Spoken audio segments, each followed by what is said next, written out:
Aleluia, louvado seja o nome do nosso Deus e Pai, Deus maravilhoso que governa a nossa vida, a nossa esperança está nele.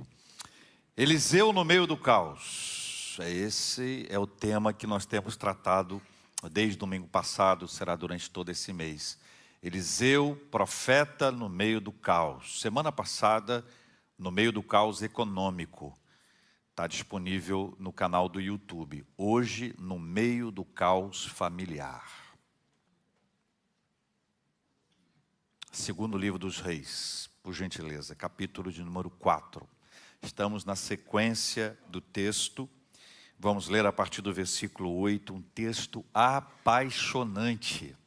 Apaixonante. Se você já leu esse texto, você já sabe que ele é um texto apaixonante. Se você não leu, você vai se apaixonar pelo texto. Segundo livro dos Reis, capítulo 4. Por quê? Porque esse texto, ele começa a gente dizendo assim, eu queria ser assim. Depois a gente diz assim, eu queria ter isso aí. Depois de Deus me livre, em nome de Jesus, amém. E termina dizendo, Senhor, desse jeito vale a pena.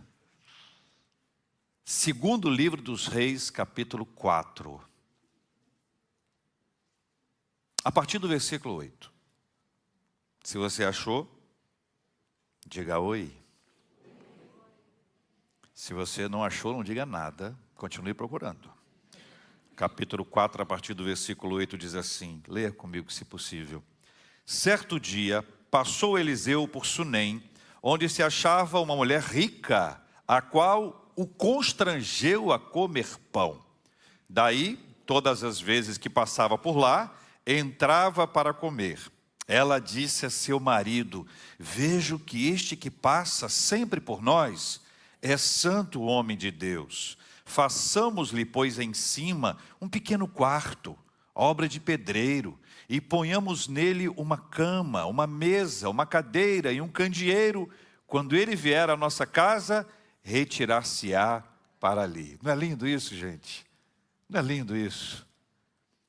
Versículo 11. Um dia, vindo ele para ali, retirou-se para o quarto e se deitou. Então disse ao seu moço Geazi, chama esta sunamita.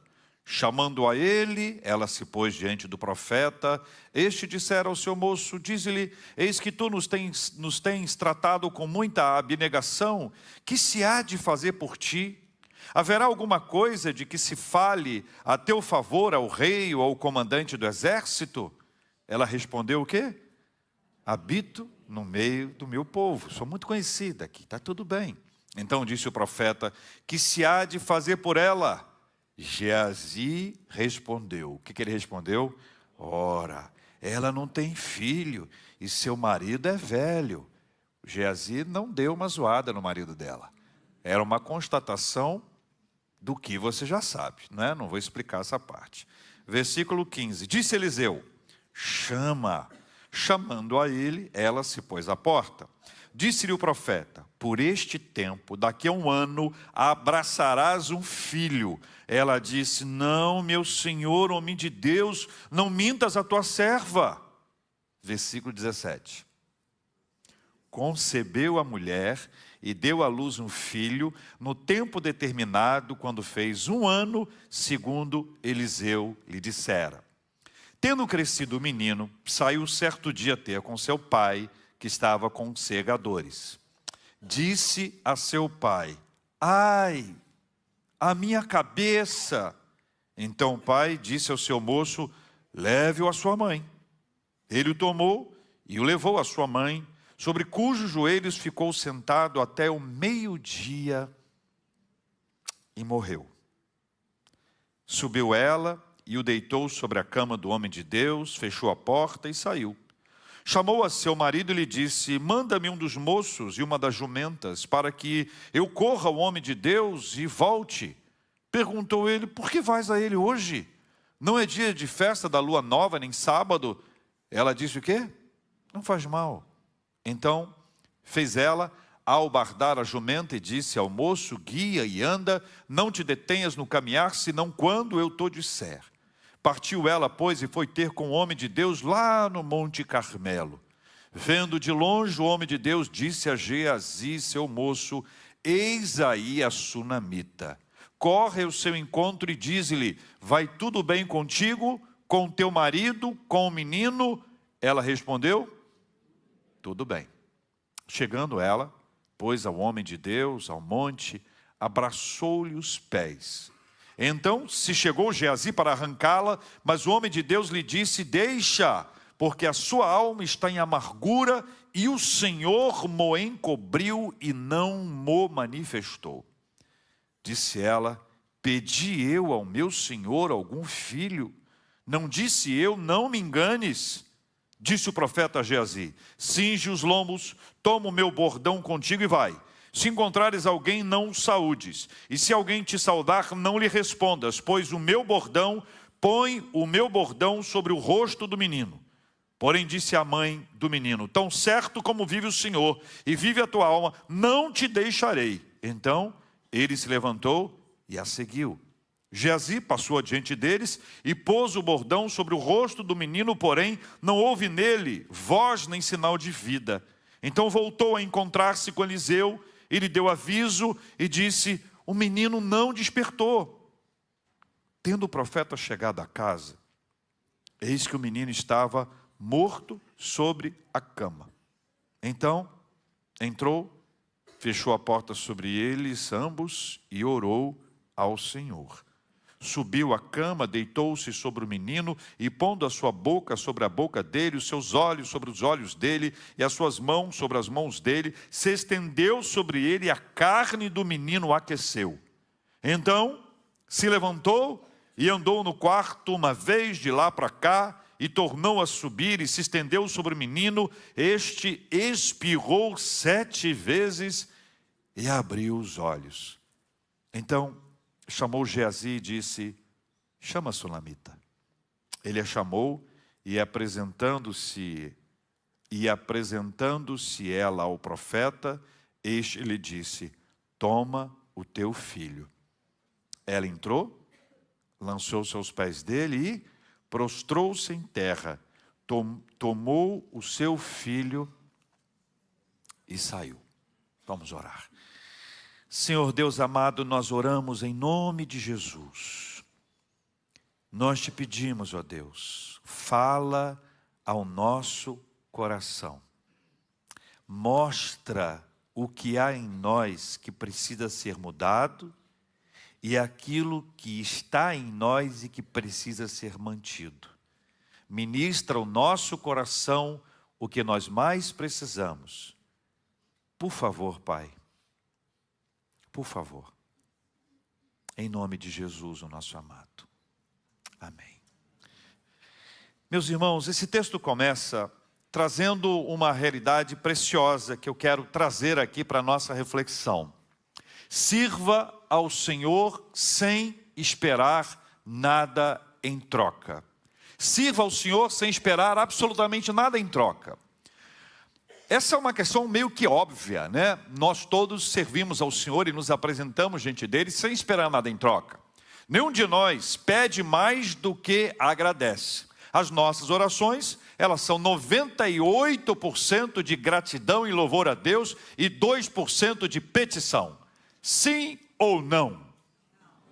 Fale por você.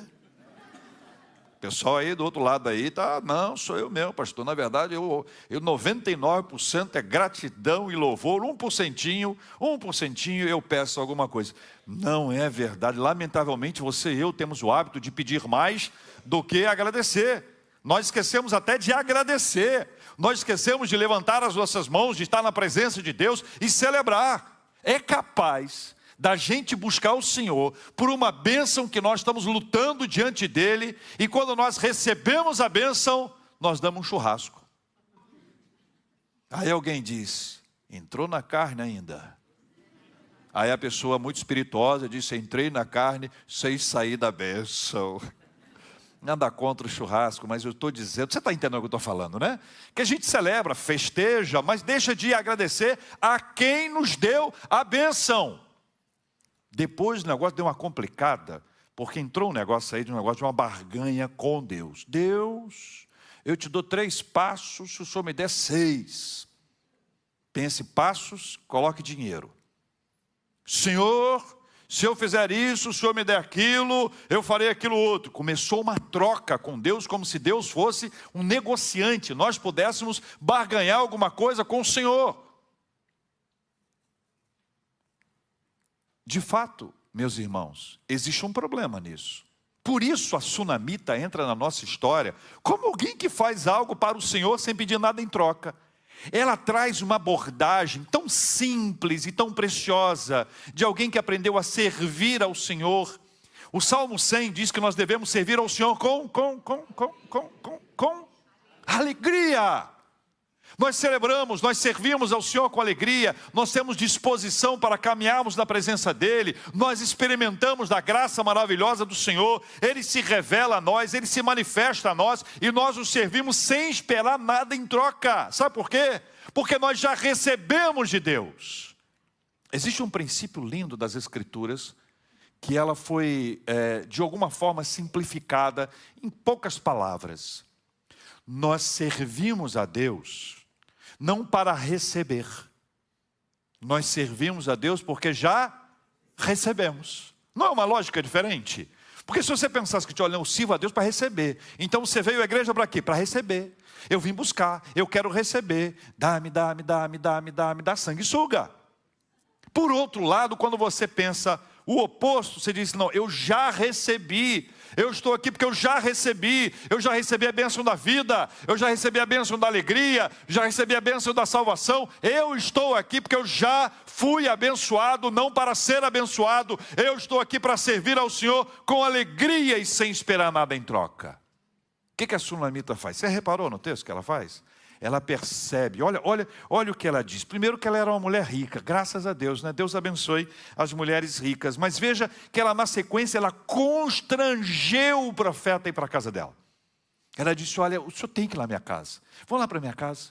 Ela constrangeu o profeta, deu a ele pão, entendeu? Que é o alimento que ele precisava. Daí todas as vezes que ele passava ali, acontecia a mesma coisa.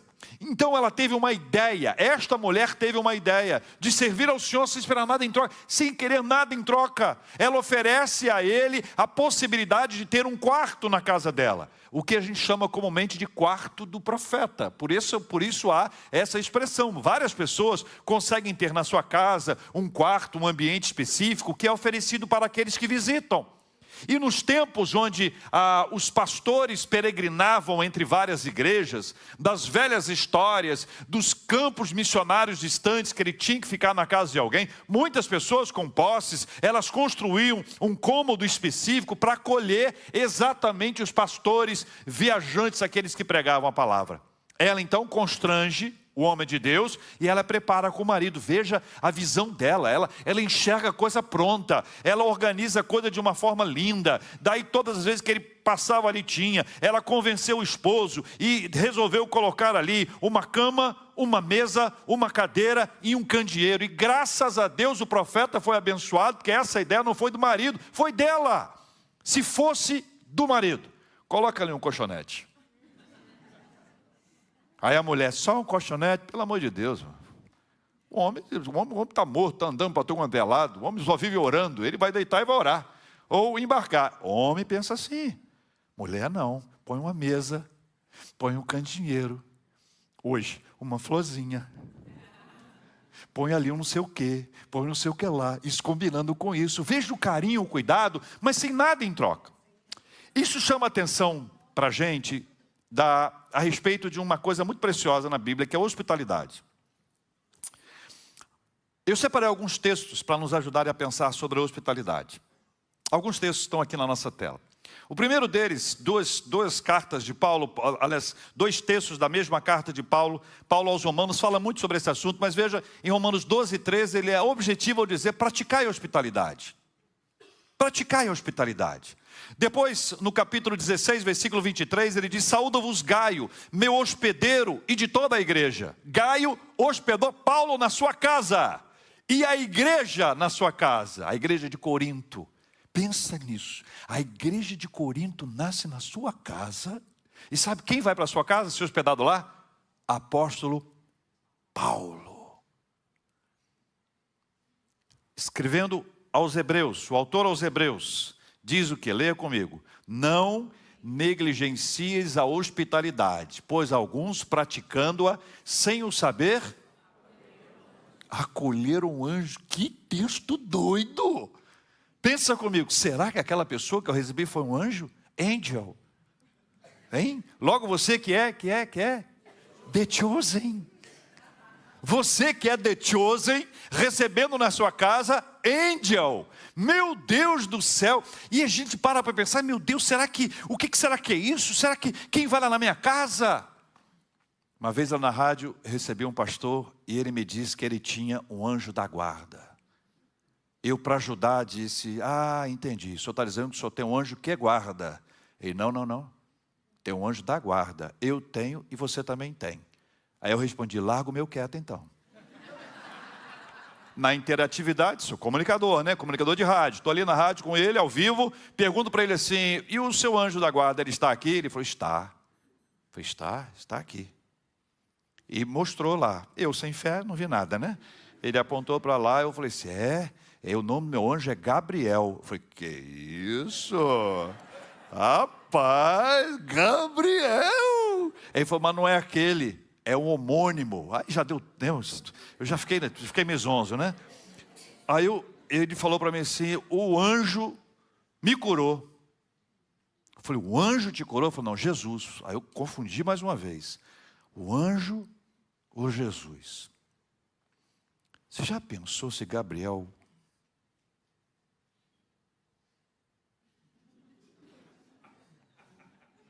Pensa comigo. Já pensou você contando um testemunho? Aí, meus irmãos, eu estava lá em casa, preparei a mesa, sabe quem foi lá? Gabriel! Deus há de nos dar a oportunidade de acolher pessoas. Eu, como seminarista, eu fui acolhido na casa de 2 famílias por 4 anos. Todo final de semana. Você imagina que todo final de semana tem um estranho na sua casa. Nesse caso, eu. Durante 2 anos eu fiquei na casa de um presbítero chamado Joel e de sua esposa Márcia. Eles tinham 3 filhos, 2 meninas e um menino. E eles deram o quarto do menino. O final de semana, sábado, domingo, o quarto do menino era meu. Imagina como o menino me amava. Mas ele era muito disciplinado, os pais bravos, a mãe especialmente. Ele aguentava firme, não reclamava na minha frente. Eu achava que estava tudo bem. 2 anos! 2 anos! Depois daqueles 2 anos, eu fui para uma outra casa. Desta feita, casa do Rubens e da Sandra, com 3 filhas. Eu lembro que eu fiquei muito impressionado, porque eu gosto dos detalhes. A Sandra comprou para mim um colchonete, e ela preparou assim, e o lençol, a fronha, o cobertor e o pijama combinavam. Tudo combinava. E eu fiquei impressionado com aquilo, porque as minhas coisas eram descombinadas, né? E era tudo combinado, era vinho, sabe? Não era vinho, uma cor tipo vinho, assim e tal. E aí as meninas eram bem pequenas, e a filha mais nova, eu arrumava, ela desarrumava. Eu arrumava, ela desarrumava. Era o prazer dela aquilo ali. E quantas vezes nós nos assentamos à mesa, conversamos, comemos, saímos, voltamos. Meu Deus do céu! Eu não sou o anjo que eles esperavam, mas eles foram anjos na minha vida. Hospitalidade. Mas Pedro é um pouco mais objetivo. Ele sabe do que está acontecendo. Leia o texto de Pedro aqui em cima.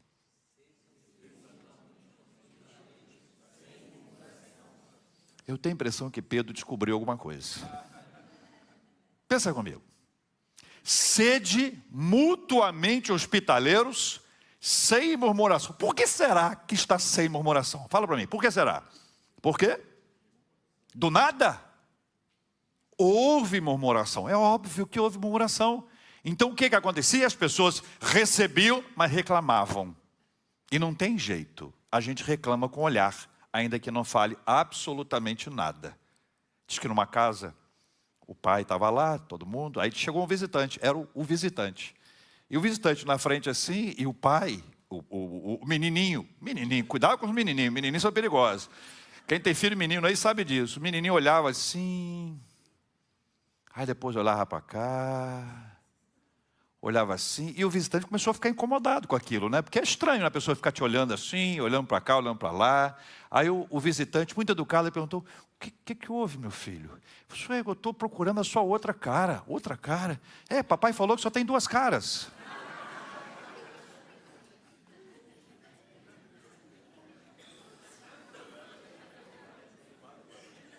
Cuidado com o que você fala. A murmuração é um perigo. Aí chega Jesus, lá no Evangelho de Mateus, e traz para a gente uma declaração linda. Leia comigo. Então, o rei dirá também aos que estiverem à sua esquerda: apartai-vos de mim, malditos, para o fogo eterno, preparado para o diabo e seus anjos. Por quê? Porque sendo forasteiro, não me hospedastes. E eles lhe perguntarão: Senhor, quando foi que te vimos forasteiro e não te assistimos? Então lhes responderá, leia comigo: em verdade vos digo.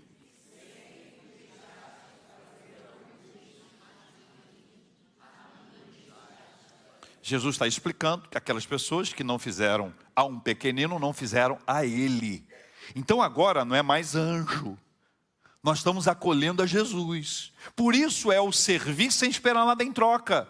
É abrir a nossa casa, a nossa vida, abrir a nossa mesa, para que as pessoas possam se assentar ao redor da mesa, e as pessoas sejam alimentadas, elas desfrutem daquilo que nós temos recebido de Deus. Isso chama compartilhar, partilhar, isso chama rasgar o mesmo pão, isso chama-se dar o mesmo prato, permitir que as pessoas conheçam a nossa vida, tê-las próximas a nós. Isso é abrir mão de egoísmo. Isso é abrir mão da nossa própria perspectiva de vida, para dizer: olha, eu quero que você desfrute daquilo que eu estou recebendo da parte de Deus. É claro que para algumas pessoas é mais fácil, mas para todos nós pesa esta determinação divina: praticai a hospitalidade.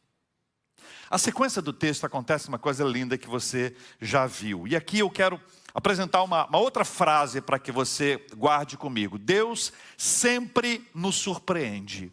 Deus sempre nos surpreende. Sirva ao Senhor sem esperar nada em troca, e Deus vai sempre te surpreender. É a história que se segue, que nós lemos aqui, está nos versículos 11 a 17. O profeta Eliseu fica constrangido com tanto amor. Então o que ele faz? Ele chama a sunamita e oferece ajuda. O que você está precisando?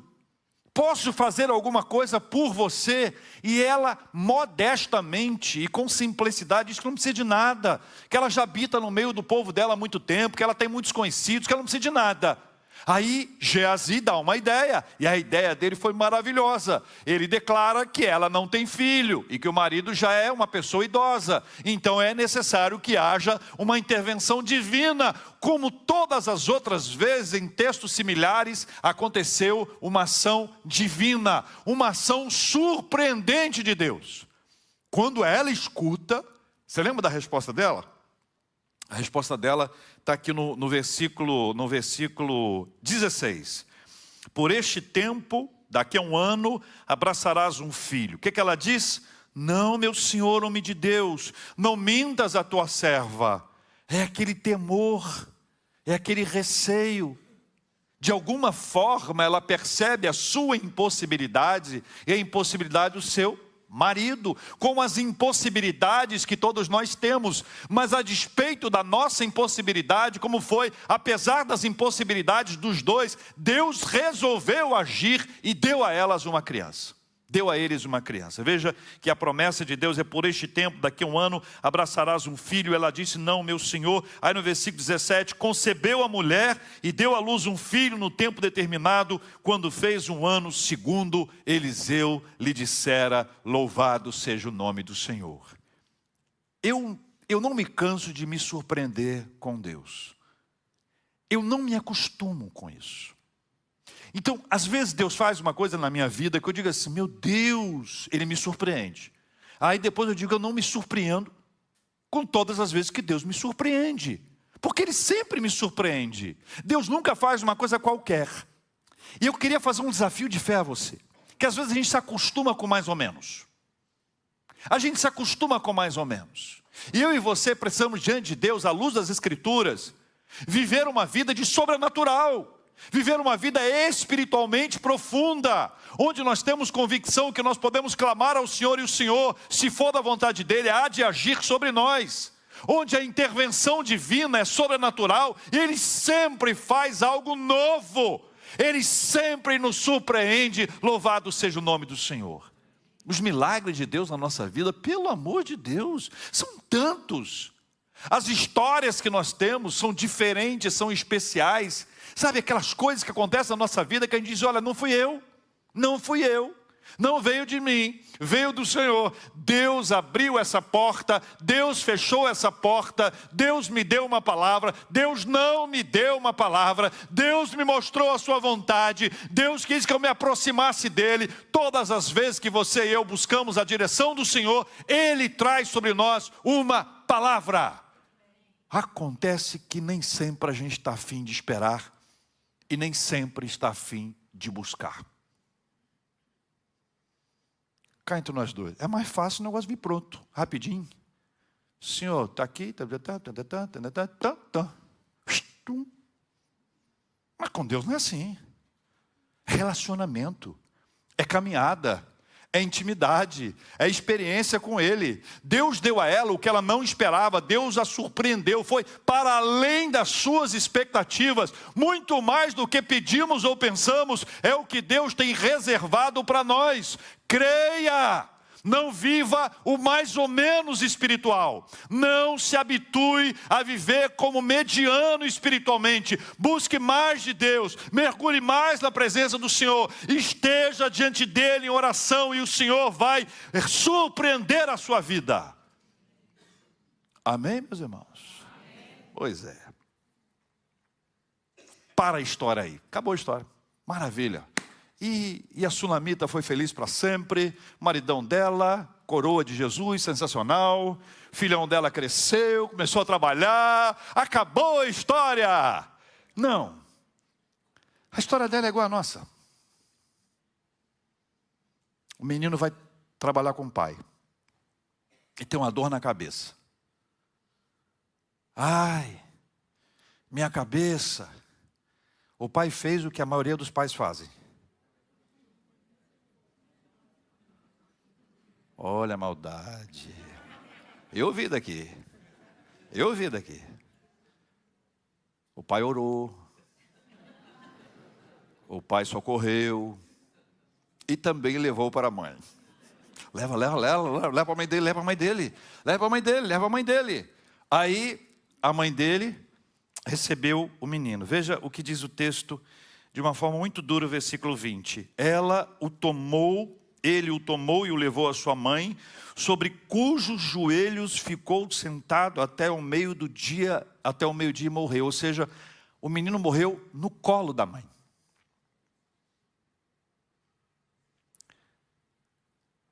A gente já viveu dores, mas essa deve ser uma das dores piores. E se há alguém que aqui está entre nós, que já viveu isso, sabe do que eu estou falando. Mas veja o que ela fez. Subiu ela e o deitou sobre a cama do homem de Deus, fechou a porta e saiu.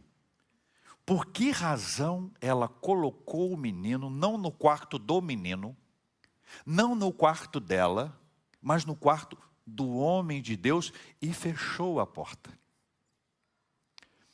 Leia comigo. A bênção de Deus não nos isenta do caos na família, mas transforma esse caos em... Vamos ler de novo, gente. A bênção de Deus não nos isenta do caos na família, mas transforma esse caos em oportunidade de crescimento. Ela foi muito abençoada. Ela foi surpreendida pelo Senhor. Mas o fato de ter a bênção de Deus sobre ela e de ser surpreendida do Senhor não a isentou do caos. O caos é aquela desarrumação na nossa vida. Estava tudo indo tão bem, o menino cresceu, trabalhando com o pai dele. As perguntas: por que Deus permitiu que isso acontecesse com ele? Será que se esse menino estivesse com a mãe e não com o pai, ele sobreviveria? Perguntas. A gente faz perguntas, na expectativa de ter alguma resposta, mas na verdade são só desabafos, com uma interrogação no final. São desabafos em forma de questão. Ela leva o menino para dentro do quarto do profeta e coloca sobre a cama, porque havia no coração dela alguma expectativa, alguma esperança. Ao fechar a porta, de alguma forma ela está dizendo: esse enterro não vai ser agora. De alguma forma havia no coração dela uma expectativa, uma esperança de que Deus pudesse realizar um milagre, mais um milagre. O Senhor que deu a vida àquela criança poderia dar a vida outra vez.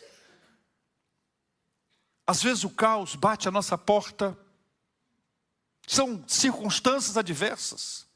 De vez em quando a gente tem um sócio e diz: pô, esse sócio é muito bom, esse sócio é maravilhoso. Aí o sócio puxa o nosso tapete, leva o nosso dinheiro. Tem dinheiro e dívida, ele leva o dinheiro, deixa para a gente a dívida. Às vezes ele só suja o nosso nome, a gente não tem mais crédito, não pode comprar, não pode pedir dinheiro emprestado, não pode nada, porque o nosso nome está sujo. Feito isso por uma pessoa que foi desleal a gente quando havia um acordo de lealdade. Às vezes a nossa vida é envolvida num caos por conta de um acidente, um problema que nós vamos enfrentar, uma adversidade que pode bater à nossa porta. Às vezes é um crime, é uma violência que vem sobre a nossa vida. Às vezes é uma traição, às vezes é um adultério. E aí o caos entra na nossa vida. Às vezes são os nossos filhos que têm algum tipo de problema. E o caos entra na nossa casa, e a gente fica no meio do caos. E no meio do caos o que a gente faz? No meio do caos a gente tem outras perguntas. Poxa vida, eu sou da igreja, eu ainda sou da igreja presbiteriana, e eu falo esse nome sem errar. Quantas vezes você já ouviu alguém chamando de presbiteriana? Eu já ouvi até prebesteriana. Sério mesmo, a pessoa fala: seu pastor, eu quero pedir uma ajuda. Falei: você é de qual igreja? Presbiteriana. Você: é mesmo? Eu acho que você é dessa igreja mesmo. E ficou ruim pro seu lado agora, hein? A gente fala: poxa, eu vou à igreja, eu canto, eu oro, eu me esforço, eu me empenho, eu estou no discipulado, eu estou na célula, eu canto no louvor, eu participo dos cultos, eu não falto nada. Por que é que isso está acontecendo comigo? Às vezes a gente coloca na conta dos pais. Poxa, meus pais estão fiéis ao Senhor desde 1519. Eu agora passando por isso, não é justo com meus pais. A gente tem perguntas. Naturalmente você tem, eu também tenho. Mas olha o que Deus faz. No meio do caos, Ele não nos isenta de passar pelo caos, mas Ele não nos deixa sozinhos. E no meio do caos, nós temos uma oportunidade de crescimento.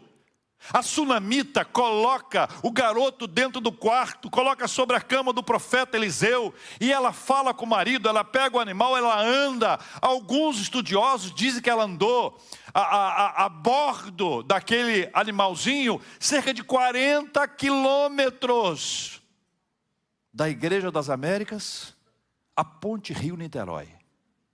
Agora, esquece a distância, pensa no tempo de chegada lá. Angústia, será que vai acontecer alguma coisa? Será que vai melhorar? Será que vai acontecer? Eu não sei qual era o coração dela, eu e você não temos a menor ideia, mas havia uma dor intensa no coração dela. A morte do filho era uma coisa real. Morreu no colo dela, sobre as pernas dela, mas ela tem esperança, ela vai em busca do profeta. Ela sabe que o profeta pode trazer alguma coisa diferente. O profeta representa e simboliza a presença de Deus. Então é como se ela corresse à presença de Deus e dissesse: Senhor, tenha misericórdia de mim.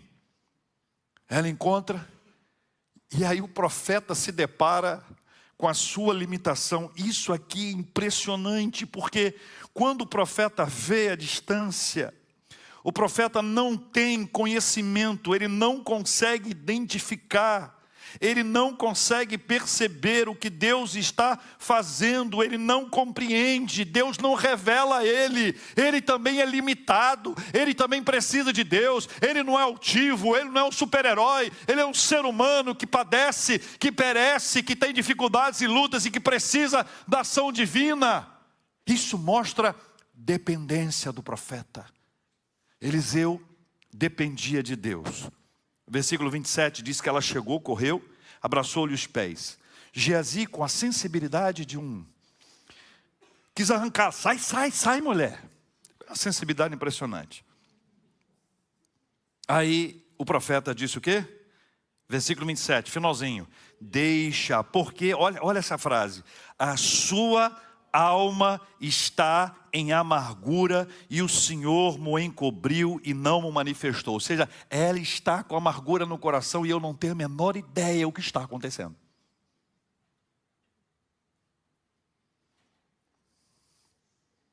Aí versículo 28.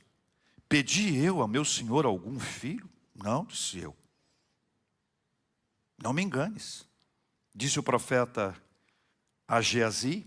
E aí ele dá ordem para que Geazi tome ali o animal, leve o bordão e vá em direção ao menino, porque ele já havia, nessa altura do campeonato, entendido o que estava acontecendo.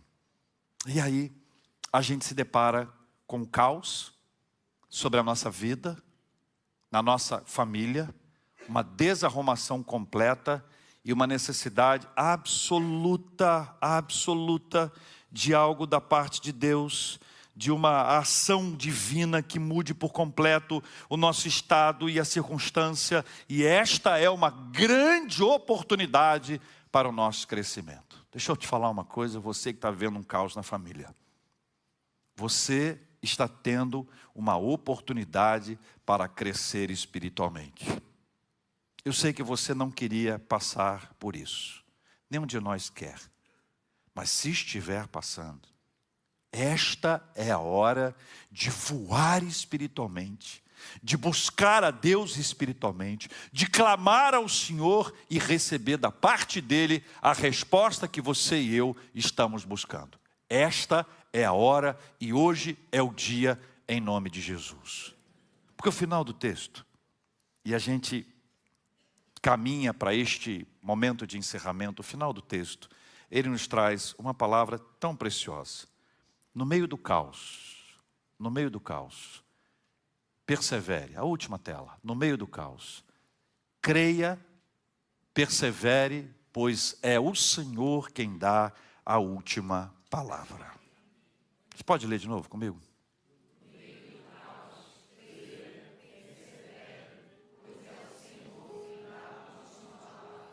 Ela tinha uma resposta, o menino tinha morrido.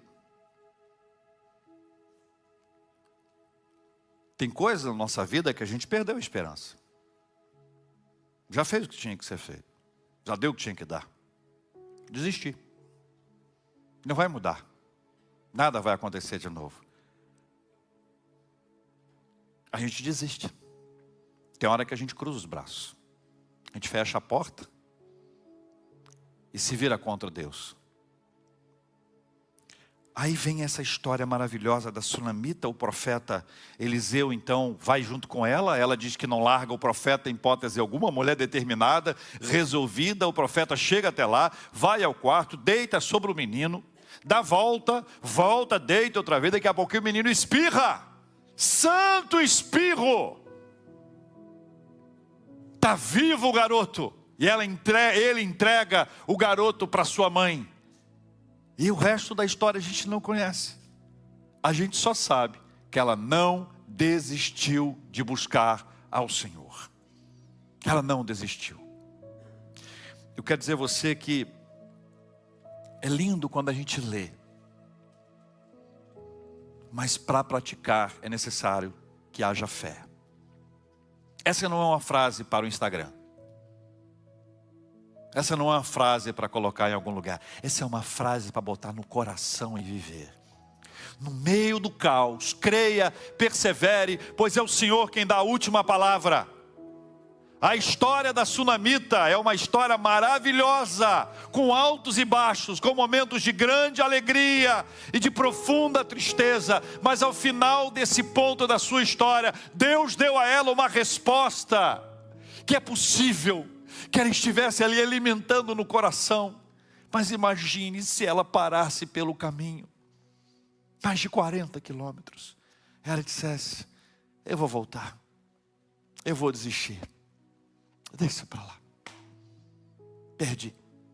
Acabou. Não tenho mais esperança. Ponto final.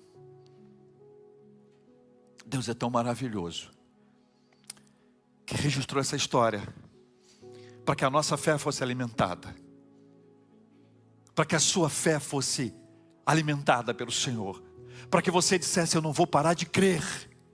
Eu não vou parar de crer. O que Deus vai fazer eu não sei, mas eu sei que Ele fará alguma coisa extraordinária na minha vida. Eu creio, eu persevero, eu vou até o final, porque quem tem a última palavra é o Senhor nosso Deus. Eu não sei o que vai acontecer, meus irmãos, eu não sei o que vai acontecer. Eu aprendi que quando eu oro, eu estou dizendo: eu creio que o Senhor pode fazer. E se o Senhor quiser fazer, o Senhor fará. Eu já quero agradecer de antemão. Eu aprendi que se demorar, Deus há de nos dar a paz, a paciência. Nós vamos aguardar com paciência no Senhor. E se não chegar do jeito que a gente quer, do jeito que a gente espera, Deus vai nos dar a paz. Aquela que Paulo escreve: a paz de Deus que excede a todo entendimento. Primeiro, lembre-se,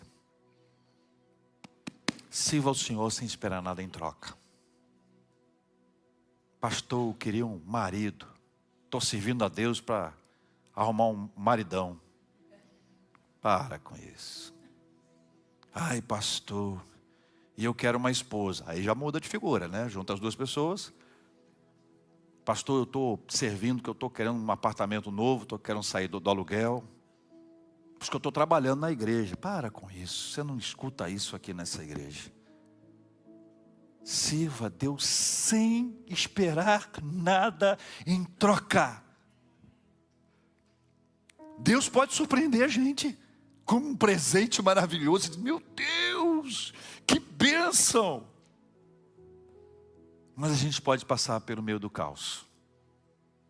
É duro, mas é da vida. Mas ao final disso, lembre-se, creia, persevere, porque quem dá a última palavra é o nosso Deus. Você crê nisso? Nós vamos orar por isso. Nós vamos orar por isso. E eu queria fazer a você um desafio espiritual. Se você está nesse momento de caos, creia que Deus pode mudar essa sua história em nome de Jesus. Do jeito dele, não do seu jeito. Você está querendo dar ordem para Deus, em que assim que é melhor. Deus é que tem o melhor para a sua vida. Sossega. Deus tem o melhor para a sua vida. Espera. Deus tem o melhor para a sua vida. Calma. Deus tem o melhor para a sua vida. Diga para Ele: Senhor, eu não quero o que eu quero. Eu quero o que o Senhor quiser. Porque o que o Senhor quiser vai ser o melhor para mim. Essa é uma história fascinante. Mas não é ficção. É de gente como a gente, carne e osso. Que às vezes dói, fica de mal com Deus, quer até se afastar do Senhor. Mas depois, pela graça dEle, Ele toca na nossa vida e nos traz de volta a presença dEle. Se você está passando por isso, quero convidar você a vir à frente que nós vamos orar. Nós também vamos orar pela sua saúde e saúde das pessoas que nós amamos. Nós também vamos orar por consolo, por paz. Nós vamos orar uns pelos outros. Nós vamos orar em nome de Jesus. Deixe seu lugar, vem aqui à frente, vamos orar.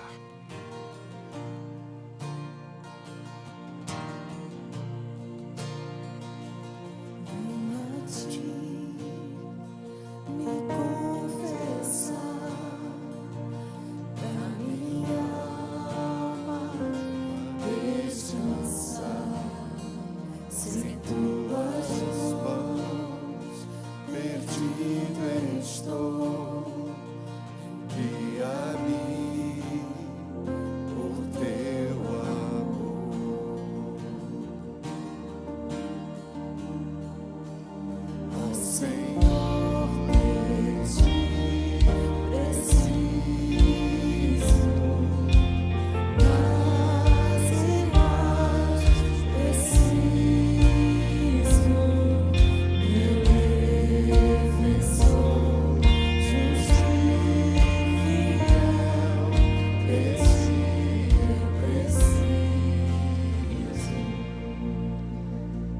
Senhor, nosso querido e amado Pai, nós só podemos clamar ao Senhor e pedir ao Senhor porque o Senhor permite.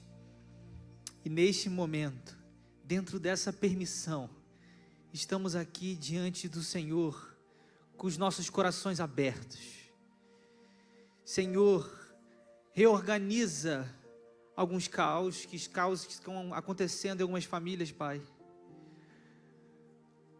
Caos no café da manhã, caos na conversa dentro de casa, que acaba se tornando uma briga, caos de um não falar com o outro.